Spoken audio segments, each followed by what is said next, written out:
I suppose it's only fair to say, don't you someday want to see a woman president of the United States of America?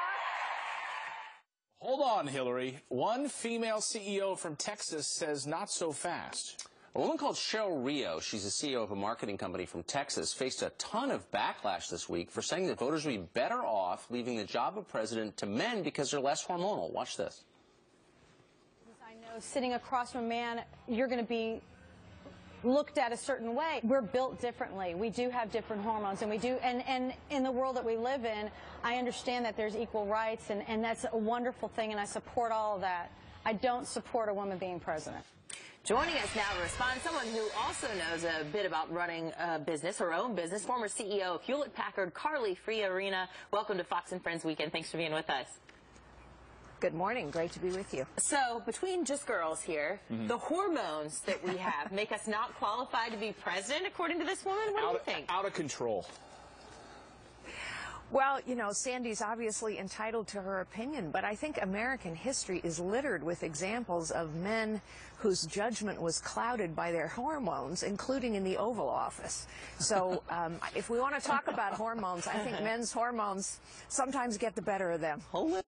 Hillary Clinton has made the case that a woman should be president for historical reasons, but also that women are naturally better leaders. They govern in a way that's different from the way men govern. Do you think that's true?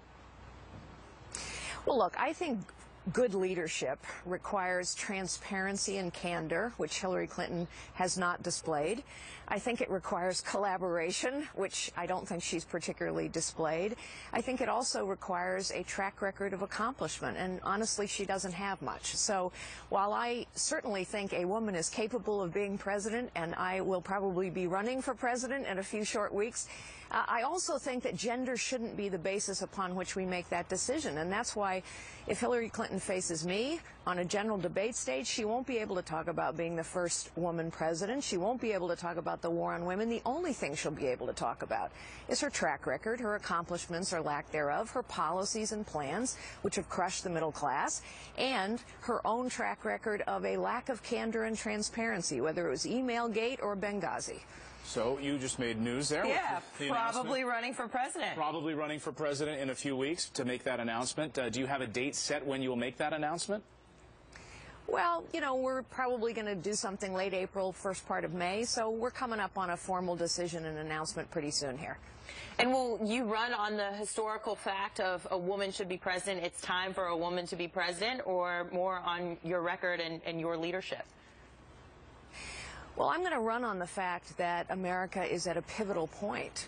America is at a point where we need to restore possibilities for all Americans, where we have a government that is so big, so powerful, so costly, so complex, and so corrupt that only the big, the powerful, the wealthy, and the well-connected are making it now.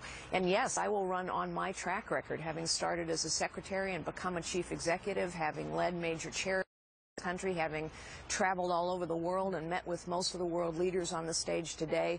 I think I understand the economy. I think I understand the world and who's in it. I understand what it takes to change bureaucracies.